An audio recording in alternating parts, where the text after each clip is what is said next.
کیونکہ صحت ہوگی تو عبادت کر پائیں گے، نمازیں پڑھ پائیں گے، رزق حلال کما سکیں گے۔ لیکن ہیلتھ کے حوالے سے لوگ بے پرواہ ہیں، جہاں اور معاملات میں بے پرواہی کی جاتی ہے، لاپرواہی کی جاتی ہے، اسی طرح صحت کے معاملات میں بھی بہت لاپرواہی۔ اب اسی وجہ سے جس اسپتال جائیں بیماریوں پہ لائن لگی ہوتی ہے، رش لگا ہوتا ہے بیماروں پر۔ اور خالی 2025 میں ہماری قوم جو غریب قوم ہے، جو قرضوں پہ چل رہی ہے، جو غریب مسکین ہے، 8 ارب کی خالی رائزک کھا گئے غریب لوگ۔ رائزک ایک گولی خالی 8 ارب، جس میں آلریڈی ایسڈ ہوتا ہے۔ یعنی جسم پہ اگر کوئی تیزاب سے زخم آ جائے نا، اب اس تیزاب کے زخم کو بندہ تیزاب سے ہی صاف کرے، ٹھیک کرے، تو کیسا اور خراب ہوگا۔ اب معدے میں پہلے ہی تیزاب ہے، اور تیزابیت سے ہی معدہ خراب ہوا، مسائل بنے، زخم لگے، اب اس کو ٹھیک کرنے کے لیے پھر اوپر سے رائے جاتی ہے۔ ٹھیک ہے، وقتی تھوڑی دیر کے لیے آرام آیا، لیکن جو باقی وہ معدے کی تباہی کرتا ہے۔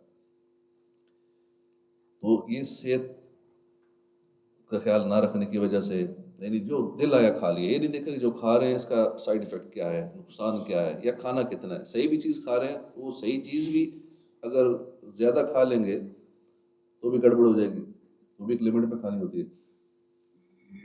پھر کیا کھا رہے ہیں اس کے بارے میں بالکل کانشیس نہیں ہیں۔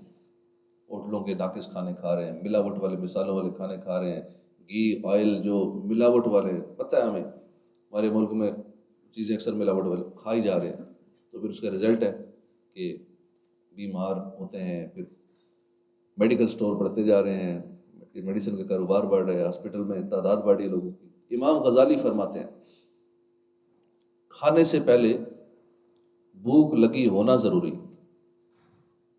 اگر صحت بنانا چاہتے ہیں تو بھوک لگی ہو تو کھائیں، نہیں لگی ہو تو یہ نہ دیکھیں بھی ٹائم ہو گیا ہے، یا میں نے تو اس ٹائم کھایا نہیں، یا 2 ٹائم کھایا نہیں، 3 ٹائم کھایا نہیں، اب تو کھانا چاہیے۔ یہ کھانے کے لیے یہ نہیں ہے کہ 3 ٹائم کھایا نہیں تو اس لیے نہیں، کل کھایا نہیں تھا تو اس لیے آج ضروری کھانا ہے۔ تو جب بھوک نہیں لگی تو پھر ٹھیک ہے، ایک دن نہ کھائیں، تیسرے دن جا کے بھوک لگے تیسرے دن جا کے کھا لیں، لیکن جب بھوک لگے تو کھائیں، صحت مند رہیں گے۔ جو کوئی کھانا شروع کرتے وقت بھی بھوکا ہو اور ابھی بھوک باقی ہو، ہاتھ کھینچ لے، وہ ہرگز طبیب کا محتاج نہیں ہوگا، کبھی ڈاکٹر کے پاس جا کے اس کا خرچہ نہیں ہوگا۔ اب تو علاج اتنا مہنگا، میڈیسن پہلے اتنی مہنگی تھی، تب تو ویسے اتنی مہنگی کر دی، جو گولی 100 کی تھی وہ 600 کی ہوگی۔ تو جو کھانے میں بے احتیاطی کرتے ہیں ان کا پھر اچھی خاصی کمائی کا حصہ یہ دوائیوں اور ڈاکٹروں کی طرف جاتا ہے۔ اس لیے روٹین نہ بنائیں کہ میں نے اس ٹائم کھانا ہی کھانا ہے، چونکہ پھر نفسیاتی طور پر پریشان بھی ہو جاتے ہیں کہ آج تو میں نے ناشتہ ہی نہیں کیا تھا، آج تو میں نے دوپہر کو کھایا ہی نہیں ہے۔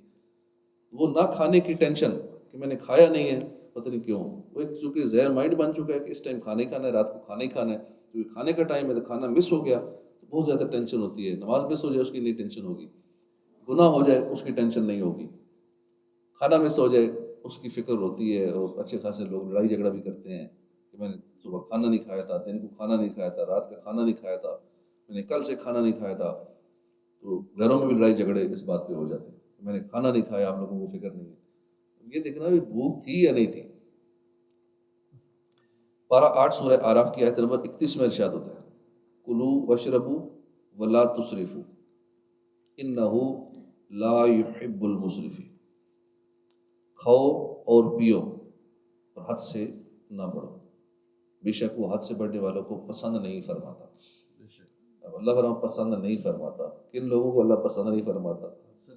بندہ ہر ایک چاہتا ہے نا مسلمان، اللہ کو میں پسند آ جاؤں، اللہ مجھ سے راضی ہو جائے۔ اب اللہ جسے فرمائے میں اسے پسند نہیں کرتا تو پھر اور ٹھکانہ کدھر ہے اس بندے کا، اور کہاں جائے گا۔ مفتی احمد یار خان نعیمی فرماتے ہیں اسراف کی بہت ساری تفسیریں ہیں۔ اسراف کیا کیا ہے؟ مثلا حلال چیزوں کو حرام جاننا، یہ بھی اسراف ہے۔ حرام چیزوں کو استعمال کرنا بھی اسراف ہے۔ ضرورت سے زیادہ کھانا یا پینا بھی اسراف ہے۔ جو دل چاہے وہ کھا پی لینا بھی اسراف ہے، کیونکہ دل کر رہا ہے نا، یہ نہیں دیکھا کہ ضرورت ہے یا نہیں ہے، میرے جسم کے لیے یہ بہتر بھی ہے نہیں ہے، بس کھانا پینا اور پہن لینا، جو دل کیا پہن لینا۔ دن رات میں بار بار کھاتے پیتے رہنا جس سے معدہ خراب ہونے کا خطرہ ہو۔ معدہ خراب ہو جائے، یہ بھی اسراف ہے۔ نقصان دہ چیزیں کھانا بھی اسراف ہے، پتہ بھی ہو کہ یہ سالن نقصان دہ ہے، یہ جہاں سے میں کھا رہا ہوں یہ ملاوٹ والا ہے، میں ہوٹل سے کا کھا رہا ہوں، ہوٹل میں آٹا یوں ہوتا ہے، سالن یوں بنتا ہے، مسالہ جات یوں، آئل یوں، گھی یوں، صفائی کا خیال نہیں، پتہ ہوتے ہوئے بھی ایسی ناقص چیزیں کھانا جو صحت کے لیے ٹھیک نہیں ہے، یہ بھی اسراف ہے، یعنی مضر و نقصان دہ چیزیں کھانا پینا۔ پھر ہر وقت کھانے پینے کے خیال میں رہنا کہ اب کیا کھاؤں گا، دن کو کیا کھاؤں گا، شام کو کیا کھاؤں گا، کل کیا کھاؤں گا، صرف کھانے کی سوچتے رہنا۔ کئیوں کی عادت ہوتی ہے سوتے ہوئے کہ کل کیا کھاؤں گا، کئی تو گھر والوں کو بتاتے بھی ہیں میرے لیے کل کیا ہوگا، ناشتے میں کیا ہوگا، کل دن کو کیا ہوگا، شام کو کیا ہوگا، کھانے کا ہی خیال رکھنا۔ غفلت کے لیے کھانا، گناہ کرنے کے لیے کھانا، اچھے کھانے پینے اعلیٰ پہننے کا عادی بن جانا، اپنے آپ کو عادی بنا لینا اچھی ہوٹلنگ کا، کھانے پینے کا، اچھے کھانوں کا، پہننے کا، کہ اب کبھی معمولی چیز کھانی پڑ جائے تو نہ کھا پی سکے، اس لیے مسئلہ بن جائے۔ پھر اعلیٰ غذاؤں کو اپنے کمال کا نتیجہ جاننا بھی اسراف ہے۔ مزید فرماتے ہیں اللہ پاک ہر اسراف کرنے والے کو ناپسند کرتا ہے، ایسے لوگ اللہ کی بارگاہ میں نامقبول ہیں۔ شعب الایمان میں ہے کہ رسول اکرم صلی اللہ علیہ وسلم نے فرمایا بہت سے لوگ دنیا میں عمدہ خوراک کھانے والے اور آسودہ زندگی گزارنے والے ہیں، مگر قیامت کے دن وہ بھوکے اور ننگے ہوں گے۔ حضرت عبداللہ بن عمر سے روایت ہے رسول ذیشان صلی اللہ علیہ وسلم نے ایک شخص کی ڈکار سنی، فرمایا اپنی ڈکار کم کر، اس لیے کہ قیامت کے دن سب سے زیادہ بھوکا وہ ہوگا جس نے دنیا میں سب سے زیادہ پیٹ بھر کے کھایا ہوگا۔ حضرت ابو طالب مکی فرماتے ہیں جنہوں نے ڈکار لی تھی وہ صحابی فرماتے ہیں کہ میں نے اس کے بعد جب سے یہ حضور نے بات فرمائی نا، میں نے آج تک کبھی پیٹ بھر کے نہیں کھایا۔ ماشاءاللہ صحابہ کا جذبہ اطاعت بھی برابر۔ مزید غور کیجیے اس روایت پہ کہ محبوب صلی اللہ علیہ وسلم نے فرمایا جو دنیا میں پیٹ بھرتا ہے وہ آخرت میں بھوکا ہوگا۔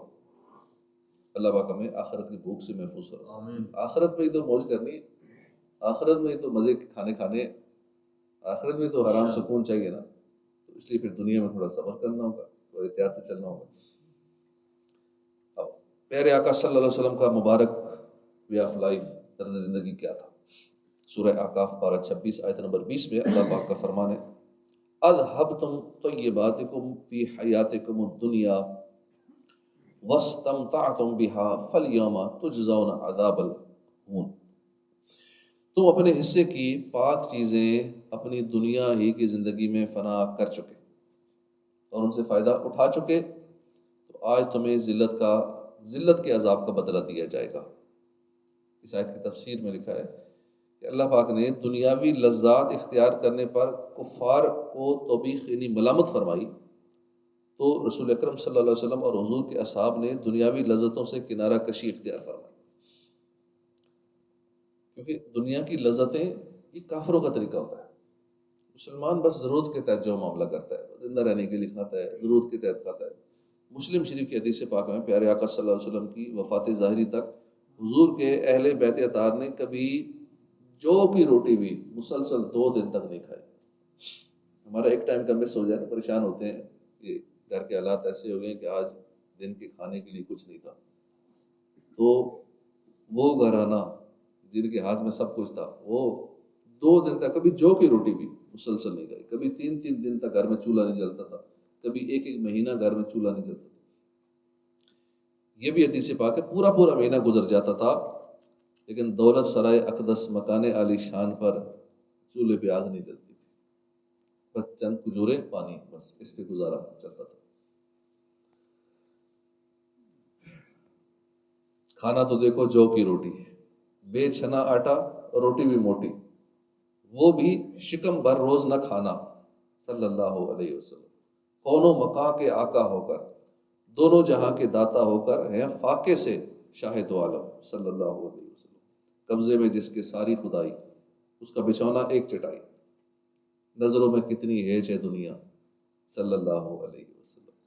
ہمارے یہاں بستروں کا ڈھیر لگا، پیٹیاں بھری ہوتی ہیں، عام غریب آدمی بھی کہتا ہے جی اتنی رضائیاں اتنی چارپائیاں ہونی چاہیے، کیوں؟ کبھی کبھی ضرورت پڑ سکتی ہے، کبھی کوئی گھر میں ہوتی غمی خوشی ہو جائے تو لوگ کیا کریں گے، اس گھر سے چارپائیاں نہیں نکلی، اس گھر سے کرسیاں ٹیبل نہیں نکلے، اس گھر سے فلاں برتن نہیں نکلے، اور لوگوں کے لیے خریداریاں کر کر کر کے سٹاک اکٹھا کرتے ہیں کہ کبھی کوئی فوتگی ہو گئی، کبھی کوئی غمی ہو گئی تو وہ کرائے پہ مل جاتے ہیں، آج کل چیز کرائے پہ لے آئے، لیکن پھر بھی اکٹھا کر کے مال رکھتے ہیں۔ مسلمانوں کی پیاری امی جان حضرت عائشہ صدیقہ فرماتی ہیں بعض دفعہ پورا پورا مہینہ گزر جاتا، سرکار علی وقار صلی اللہ علیہ وسلم کے گھر مبارک میں آگ نہیں جلتی تھی۔ ایک روایت میں ہے حضرت عائشہ صدیقہ رضی اللہ عنہ نے اپنے بھانجے حضرت عروہ بن زبیر سے فرمایا، اے بھانجے کبھی ایسا بھی ہوتا کہ دو دو مہینے گزر جاتے، سرور عالم نور مجسم صلی اللہ علیہ وسلم کی گھر مبارک میں آگ نہیں جلتی۔ حضرت عروہ بن زبیر نے عرض کیا، خالہ جان پھر آپ لوگ کیسے گزارا کرتے تھے، گزر بسر کیسے کرتے تھے؟ فرمایا کھجور اور پانی، دو چیزیں۔ اب بھی لوگ مکے مدینے جاتے ہیں، حالانکہ وہاں کھجور بھی ہے پانی بھی ہے، کھجوروں بھی وافر مقدار میں لوگ تقسیم بھی کرتے ہیں، اور ویسے خریدے بھی تو سستی ہیں، پانی تو ویسے زمزم کا پانی ہے۔ اس ٹائم پھر مکے سے مدینے زمزم کا پانی لانے میں وہ سسٹم نہیں تھا جیسے آج کل ہے، ہر وقت مدینے میں بھی زمزم موجود ہے، پورے سعودیہ میں زمزم موجود ہے، جب چائے پئیں جتنا چائے پئیں۔ تو اب بھی لوگ پریشان ہوتے ہیں، عمرے پہ جائیں گے تو کھانے کا پتہ نہیں کیا بنے گا، کتنا کتنا پیسے کھانے کے لیے جمع ہوں گے تو عمرے پہ جائیں گے، کھانے کے لیے نہیں پیسے جمع تو چلو وہاں کھجور تو ہے نا، زمزم تو ہے نا، اس سے نظام چلا لیں گے، اور ویسے بھی وہاں ملتا ہی ہے، جو توکل کر لیتا ہے اسے مل ہی جاتا ہے، جہاں ہوتا ہے وہیں مل جاتا ہے۔ حضرت عائشہ صدیقہ مزید فرماتے ہیں کبھی ایسا بھی ہوتا، سرکار ذی وقار صلی اللہ علیہ وسلم فرماتے، عائشہ او بابرکت غذا کھا لو، میں حاضر ہوتی تو سامنے دو کھجوریں ہوتی، ہم سمجھتے ہیں کھجوریں بھی کھانی ہے تو بہت ساری، وہ پھر روٹی کے ایکول ہوں گے، پھر اتنے چاولوں کی بریانی کے برابر ہوں گے، نہیں، کھانا کیا، دو کھجوریں، دو کھجوریں ایک وقت میں کھانا۔ پہلے دور میں حاجی بھی جاتے تھے تو ان کو کھجوریں پیش کی جاتی تھی، ایک دو کھجوریں صبح ایک دو شام ایسے کر یہ خوراک ہوتی تھی۔ اب تو حاجی جاتے ہیں بکروں کی دیکھیں اور نہ جانے کیا کتنی ڈشیں ہوتی ہیں حاجیوں کے لیے، پھر بھی وہاں لڑ رہے ہوتے ہیں، کھانا پسند نہیں آیا، کھانا ٹھیک نہیں تھا، دیکھو کہ دیکھے بکروں کو گوشت وہ کچرے میں ڈالا جاتا ہے، اتنا بچ جاتا ہے، پھر بھی ناشکری کی جاتی ہے۔ اس دور میں جب اتنی سہولتیں نہیں تھیں، اب تو حاجی جاتے ہیں، عمرے والے جاتے ہیں، بہترین ہوٹل ہیں، اے سی والے ہوٹل ہیں، گرمی سردی کا بہترین انتظام ہے، ٹرانسپورٹ ہے، سارا کچھ ہے، اتنی سہولیات ہونے کے باوجود عمرہ اگر نہیں کر سکتے، تکلیف ہے، چل نہیں سکتے، تو اس کے لیے وہ ویل چیئرز کا اہتمام ہے، الیکٹرک گاڑیوں کا اہتمام ہے، گاڑیوں پہ عمرہ ہو رہا ہوتا ہے، اتنی سہولیات کے باوجود بھی لوگ پھر بھی ناشکری کرتے ہیں۔